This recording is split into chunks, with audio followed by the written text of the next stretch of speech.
¿Cómo le va? Tanto tiempo. Un gusto. ¿Cómo está usted? Muy bien.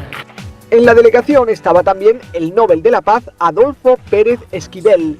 El encuentro duró 40 minutos y hablaron sobre las violaciones de derechos humanos que afrontan las comunidades indígenas en Argentina y en otros países latinoamericanos. Nos miran como enemigos del Estado. Entonces yo siempre decía, ¿cómo puede ser que un gobernante nos mire como enemigo si nosotros apenas estamos sobreviviendo en esta situación? Félix Díaz explica que deben afrontar todo tipo de problemas a partir de la pérdida de identidad cultural. Por encima de todo piden que el gobierno les respete y les dé explicaciones. Aseguran que su casa fue incendiada, que se les niega el tratamiento médico en hospitales y que destruyeron sus documentos de identidad para que no pudieran votar. Y dicen que el gobierno argentino no escucha sus reclamaciones. Hemos esperado hace más de 3 años después de la represión a una entrevista a la presidenta de la Nación. Nunca nos escucharon. Ya ha costado vidas por asesinatos, vidas por enfermedades, por falta de recursos, y por eso estamos aquí, para dar a conocer a escala internacional la grave situación que hoy se está viviendo. Y la voz de Adolfo Pérez Esquivel, Premio Nobel de la Paz, que acompañó a Félix allí al encuentro con nuestro querido Papa Francisco. En ese encuentro que ya le vamos a estar preguntando a Félix, ¿no? Seguramente cómo fue, Ale. Totalmente, estamos muy emocionados y muy contentos de tenerlo acá en los estudios. La verdad que al principio iba a ser una llamada telefónica y mientras hacíamos la producción con Víctor, la idea es si lo invitamos al estudio, vendrá, porque es muy difícil que la gente venga temprano. Te cuento, Félix, que no nos quieren muy tempranito. Acá la gente nos dice no, por teléfono. Así que bueno, te agradecemos muchísimo que estés acá con nosotros. Te cuento que nosotros somos 3 de equipo de radio. Ahí Víctor, que es el productor y musicalizador, quien conduce, que vengo a ser yo, Alejandra González, y tenemos a nuestra telefonista, que hoy no está, que es mi mamá, que la estamos cuidando porque tiene la salud así como un poquito frágil, así que la tenemos cuando hace mucho frío y demás, la tenemos ahí cuidándola. Pero te cuento, Félix, que con mamá viajamos mucho por la República Argentina, la verdad hemos tenido la gracia de Dios de poder hacerlo, y mamá ama a los pueblos originarios. Es admirable cómo ella realmente reivindica los derechos de ustedes y trata de hacerlo masivo y que la gente concientice, ¿no?, sobre este tema. Y cada vez que vamos a algún lugar, lo primero que pregunta y quiere encontrarse es con alguien de alguna comunidad para poder saber cómo están, cómo viven, qué necesitan. Así que lamenta mucho no estar acá presente. Te digo que la encadenamos en casa, la dejamos atada ahí, pobre, pero bueno, nada, hay que cuidarla, su salud está primero, eso ya lo tiene como entendido, pobre. Así que ahí estamos. Contanos un poco cómo recibiste vos la noticia de que te ibas a encontrar con un papa. Saludarle, Alejandra, Víctor, un gusto enorme poder estar aquí en este espacio. Bueno, también agradecer el gesto de tu madre de poder estar muy preocupada por la situación de los pueblos indígenas. Y bueno, para nosotros es una situación muy especial la que estamos pasando como pueblo originario de Argentina, porque estamos ante una situación muy crítica de la cual a veces nos entristece mucho el no poder encontrar una salida de tantos problemas que pasamos. Cuando yo venía acá, recibí un mensaje de mi comunidad de que fue atropellado un hermano y sigue muriendo hermanos en nuestro territorio. Estas cosas, estos métodos que se usan son métodos que nos entristecen mucho. Porque nos tratan de esta forma. A veces no encontramos la explicación de por qué este racismo que está en nuestra sociedad, especialmente la de Formosa, porque es un hombre que para mí es un amigo, un hermano, que es parte de mi comunidad, Rubén Palacio, que me comentaron que falleció en ese accidente fatal que sufrieron anoche. Y bueno, estamos acá tratando de superar siempre estos momentos tristes que a veces pasamos. Parecería que una vez escuché un anciano decía de que queremos divorciar esta injusticia, queremos ser libres, que esta injusticia se aleje de nosotros, pero ¿cómo? ¿De qué manera? Yo creo que la única forma para deshacer esta situación tan trágica que muchas veces nos dificulta mucho nuestro caminar y a veces uno se encuentra como extranjero en su propio territorio, en su propia nación y creo que los gobernantes tienen que entender esto de que la lucha indígena no se trata de ganar un poder para dominar o para poder confrontar, sino es un deseo de tener la libertad que deberíamos tener como pueblo indígena y cuesta mucho avanzar porque no hay un gesto político o voluntad política de avanzar sobre el tema de la interculturalidad que muchas veces se menciona y estar siempre en un espacio. Creo que la gente que escucha, mucha gente se pregunta, dice, no puede ser que esto pase. A veces dice, no, hay que hacer tal cosa. Cuando uno imagina cuál es el camino para salir de esta situación, dice, bueno, hay que denunciar, hay que hacer tal cosa. Pero ¿cómo? ¿De qué manera? Porque el que maneja toda la justicia es el gobierno de la provincia, controla todo, hasta los organismos nacionales, que debería ser independiente, y estas cosas que a veces decimos parecería que es mentira cuando se habla de independencia institucionales. No entendemos el de por qué se maneja de esta forma esta situación contra los pueblos indígenas. Así que estamos para poder seguir avanzando, pero a veces nos detenemos por pensar ¿cómo seguimos esto?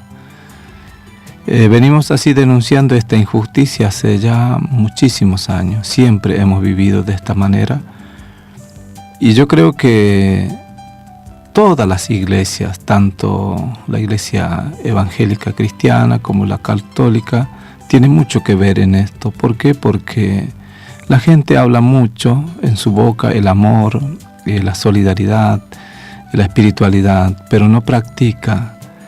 Porque nosotros, si somos ajenos a esta espiritualidad, creo que nos íbamos a armar o matar a otro, pero nuestro deseo no es eso. El deseo es convivir con la diferencia, con la dificultad que muchas veces, pero tendría que ser con respeto a la vida, porque la vida es más valor que cualquier otra cosa.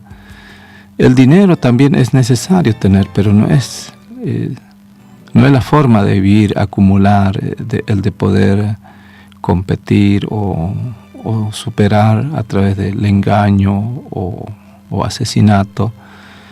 Nosotros entendemos que la vida es una, entonces la vida está para poder dar servicio a los demás, no importa si sos religioso o no religioso, cada uno siente esa humanidad. Y esa humanidad creo que todos tenemos. Nadie es inútil en el mundo, nadie es demonio, nadie es superior al otro, todos somos iguales. Entonces esta forma de pensar creo que tenemos toda la oportunidad de poder repensar nuestras propias vidas, porque se trata de nosotros mismos, lo que a veces ocasionamos daños sin saber de lo que estamos haciendo mal. Y la verdad que Alejandra y Víctor a mí me descontroló bastante el tema de la noticia que recibí de mi comunidad, porque estamos discutiendo ante el Estado Nacional política indígena que tiene que ver el derecho humano. Están los convenios internacionales. Sí. Estamos ante una situación muy complicada, así que El convenio...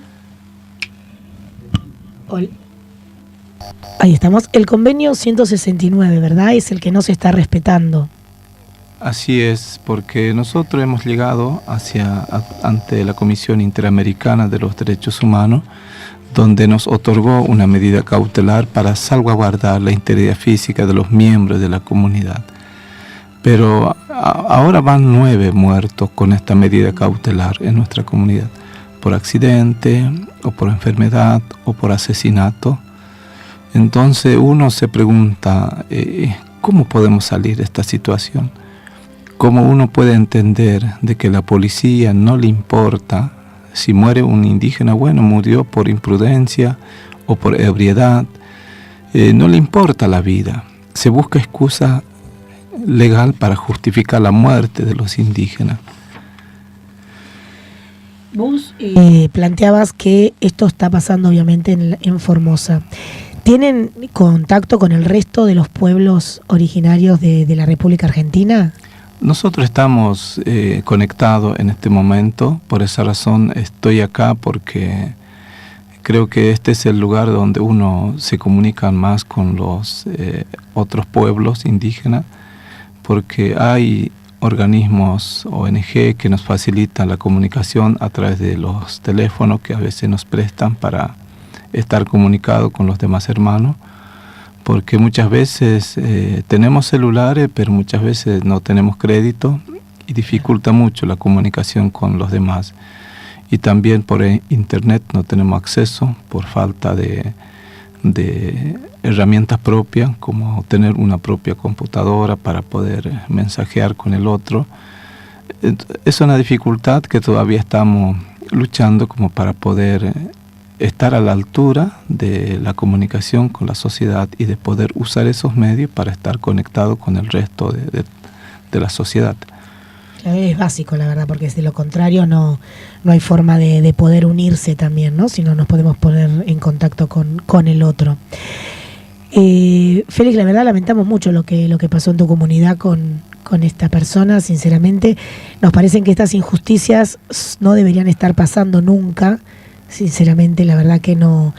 Es admirable cómo vos seguís luchando y cómo tu comunidad te respalda, porque vos en un momento dado, cuando agredieron a tu hijo y al amigo, propusiste la renuncia, retirarte, porque quizás tu persona era la que estaba provocando todo esto, y en definitiva te siguen respaldando, con lo cual consideran que sos un muy buen representante. Transmitís muchísima paz cuando hablas, la verdad que hablas muy claro, con lo cual también es cierto que tiene que ver mucho con la formación, ¿no? Con la historia que tienen en general todos, y que deberíamos aprender, ¿no? Tenemos mucho para aprender, mucho para poder realmente seguir adelante. Creo que los derechos no se le tienen que violar a nadie, sinceramente, con lo cual faltan políticas clarísimas de poder convivir en paz con el hermano, con el otro que tengo al lado.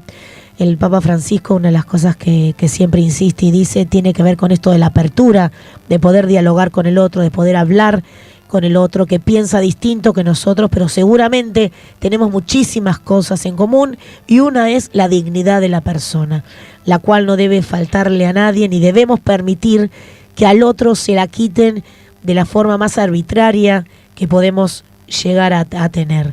La verdad que nada, nos solidarizamos, por eso hoy quisimos estar en contacto con vos, y la verdad, saber qué se sintió estar con este Papa en particular, con el Papa Francisco. Bueno, la verdad que fue un momento muy especial, donde pudimos llegar a ese lugar donde está el hombre que se formó, que se convirtió en un líder de la Iglesia Mundial, y no es poco lo que hemos podido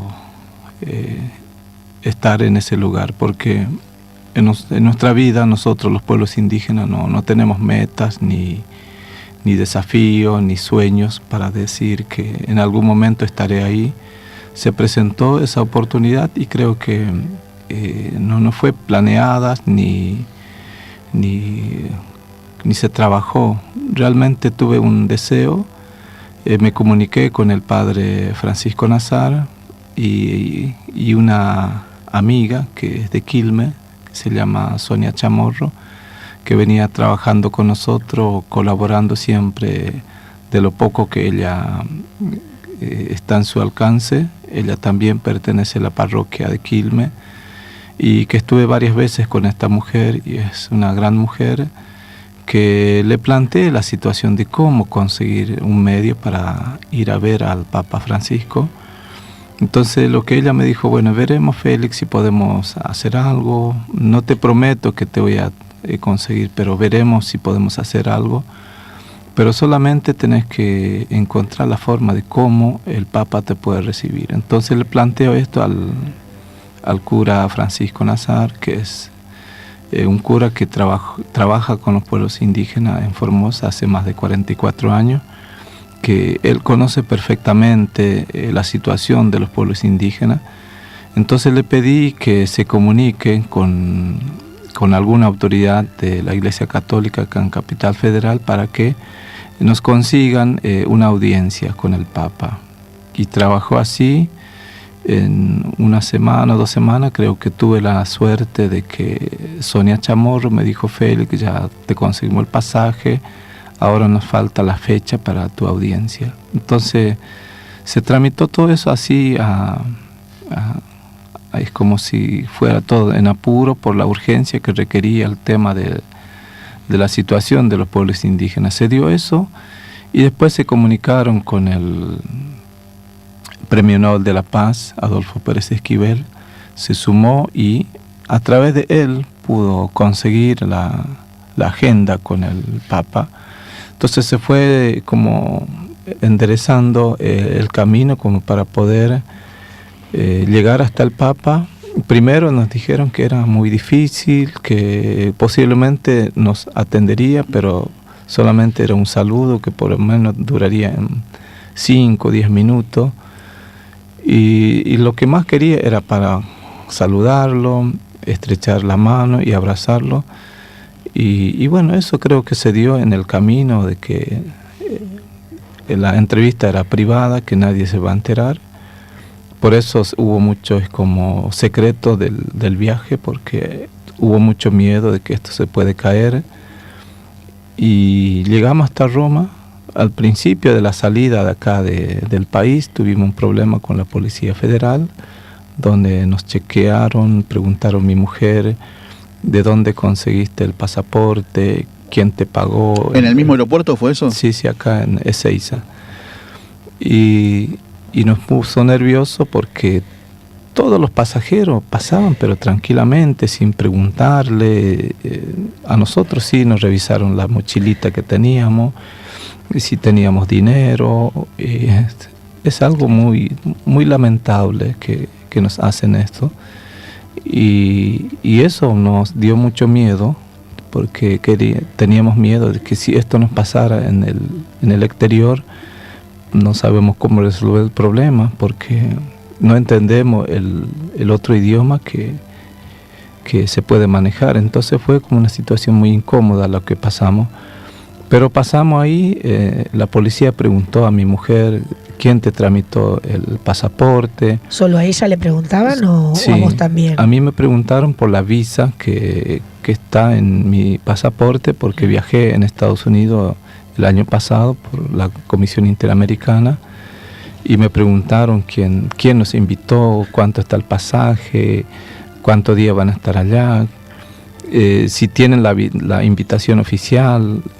Todo es como una situación muy injusta la que nos tocó, y a nosotros lo que más nos ponía nerviosos es que todos los demás pasajeros ni siquiera le preguntaron nada, y a nosotros 2 nada más. No era parte de la rutina que le podían hacer a todos los pasajeros, sino que era algo exclusivamente con ustedes. Sí, porque lo que a nosotros no entendíamos, la palabra rutina, es una cosa que si es rutina, creo que a todos tenían que hacer el chequeo o pregunta a los pasajeros. Pero o al azar agarraron algunos ustedes y demás, pero no lo hacían. Bueno, pero por suerte salimos y bueno, llegamos hasta el Papa. ¿Y cuánto duró eso, Félix, ese cuestionario, ese interrogatorio? 10 minutos por ahí. Ajá. Que el padre Nazar quería meterse y le dijeron, no te metas porque no es con vos, es con ellos. pero son acompañantes. No importa, ellos lo que tienen que responder las preguntas. Bueno, salimos de ahí y nos encontramos con una chica de migración y era otro trato y nos dio mucha satisfacción. La chica me dijo felicitaciones Félix, buen viaje, y se lo merece la visita con el Papa. Esta chica ya sabía que nosotros, no sé cómo se informa, pero ya sabía, decía. En las redes sociales salió, pero explotó la noticia, te digo la verdad. Así que no toda la gente es mala. Para mí lo más valioso de todo es que hay muchísima gente que nos acompaña, que están ahí sin saber, pero están con nosotros, y eso es lo más valioso que tenemos que tener presente siempre a los pueblos indígenas, que no estamos solos en esta lucha. ¿Qué pasaba en tu cabeza, querido Félix? Nos está visitando Félix Díaz, que el lunes pasado estuvo estrechándole la mano a nuestro querido Francisco. ¿Qué pasaba en tu cabeza en el viaje, sentado en la butaca del avión? ¿Dónde estabas yendo y lo que habías dejado, ¿no?, en Argentina? ¿Qué pensabas? Mi preocupación era por mi familia, que quedaron solos en Argentina. Tuve que traer acá a mi hija por seguridad, y los otros varones quedaron en mi casa. Uh-huh. Y porque antes de viajar al Vaticano, hubo una persona a la madrugada en nuestra casita, en la comunidad, estaba gritando que yo saliera. Sin embargo, yo no estuve ahí. Mi esposa estaba con mis hijos, gritaba que saliera para que vea quiénes son ellos. Eran criollos de la zona, en medio de la oscuridad. Por esa razón nosotros como sentimos con mucha tristeza de que lo que estamos haciendo parecería que está mal reclamar los derechos humanos. Todos queremos vivir con seguridad, con libertad. Entonces por esa razón no estaba pensando en el viaje, estaba más preocupado por mi familia. Por todo lo que dejabas. Porque no es algo como uno exagera, sino que ya pasó con mis hijos. Varias veces a mis hijos le han golpeado, entonces me generaba mucho miedo de que le pasara algo a mis hijos en medio del camino, porque hay que apagar el celular en el viaje y estar en Italia tampoco no tenés la señal. O sea, montones de dificultades que uno atraviesa. Pero bueno, llegamos al lugar, nos alojaron en la casa de los padres pasionistas. Fuimos muy bien atendidos. Hay un padre que se llama Jesús María, es un gran tipo que nos trató muy bien, y llegamos como a las 6 de la tarde, hora italiana.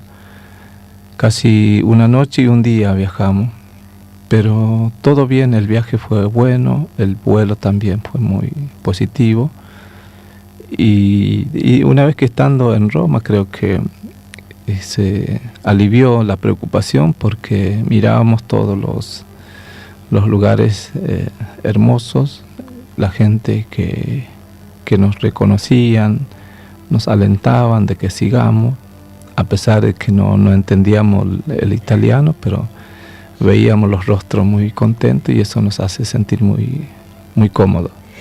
¿Cumplió las expectativas el encuentro con Francisco? Sí, la verdad que el deseo era eso, transmitirle nuestra preocupación.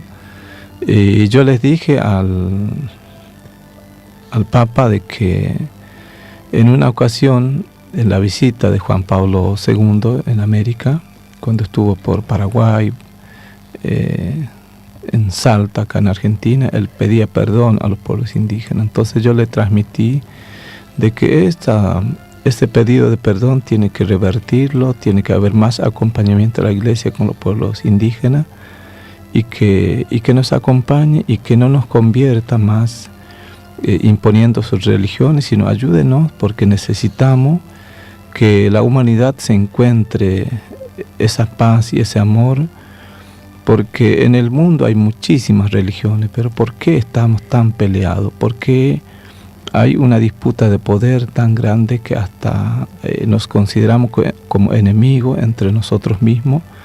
los pueblos indígenas, la sociedad, todas parecería que no somos seres humanos. Y mi preocupación era eso, para que nos entendamos, para que podamos convivir pacíficamente y respetar la diferencia. Porque si nosotros queremos imponer nuestra propia idea, creo que no vamos a avanzar nunca. Como yo siempre decía, de que yo como padre no puede decir que mi hijo, si soy católico, mi hijo tiene que ser católico, o si soy cristiano evangélico, mi hijo tiene que ser evangélico. Esas cosas que trato de entender, que la libertad es lo más básico en la vida, de que uno elige lo que cree que es correcto, porque fíjense que en la historia de los pueblos indígenas, cuando se llegó a las comunidades indígenas en el año 1910, 1920, cuando nuestros ancestros nos contaban de que a ellos no le consideraban como ser humano. ¿Por qué? Porque no poseían ropas y decían de que eran hijos del diablo. Sus pautas tradicionales como las danzas, los cantos, los chamanes, que no eran hijos de Dios, eran hijos del demonio. Entonces le repetían montones de veces una frase bíblica donde dice: el que cree será salvo y el que no cree será condenado. Entonces esa frase repetidas hasta ahora le entró perfectamente en la cabeza del indígena, y eso empezó a odiar su origen. ¿Por qué? Porque dice que el origen del indígena es origen del demonio. Por esa razón nos decían de que nuestros padres son brujos o que mataba a las personas, que son salvajes, asesinos. ¿Por qué? Porque nos obligaba a ser parte de ese plan diabólico que se dice, que nosotros nunca tuvimos que ver con eso, pero bueno, la gente tiene más argumento para poder justificar el desprecio a los pueblos indígenas en aquellos tiempos. Mal, totalmente mal de entrada, ¿eh? Creo que hicimos mal las cosas desde el primer momento que alguien pisó tierra americana. Creo que tiene que ver con la apertura de mente, ¿no? Uno realmente, y soy una convencida y creo que lo practico y trato de llevarlo a cabo y de concientizar a la gente también. Y lo dijo el Papa Francisco, esto de que nos salvamos todos sin importar en lo que creamos, mientras realmente seamos coherentes y hagamos el bien a los demás. Tiene que partir de una apertura de mente y de corazón muy particular. Y lo primero que hay que hacer es conocer. Sí, Juan Pablo II también nos decía que tenemos que conocer la identidad del otro para poder recién sentarnos a dialogar y buscar aquello justamente que nos une y no las divisiones. Y está muy bien lo que vos decís, no hay que imponerle a nadie ninguna ideología. Uno lo que tiene que hacer es dar a conocer aquello que considera que a uno lo hace feliz, en lo que uno realmente cree. Y el otro tiene la capacidad de discernir qué es lo que le hace bien a él y qué es lo que realmente quiere creer, ¿no? Uno, en la diversidad que tiene, uno elige libremente. Y a partir de ahí tenemos que empezar a convivir. Tenemos que entender que el otro puede pensar distinto, que el otro puede tener su verdad, yo tener la mía, y aún así convivir pacíficamente con todo y el resto de la humanidad. El día que entendamos esto básicamente, que es la base, vamos a poder dialogar con el otro, con el que tengo al lado, y vamos a poder realmente tener una sociedad mucho más pacífica, que respete, como decíamos recién, la dignidad del otro que tengo al lado. Félix, vamos a ir a un tema musical y a la vuelta seguimos dialogando con vos. Dale. Bueno.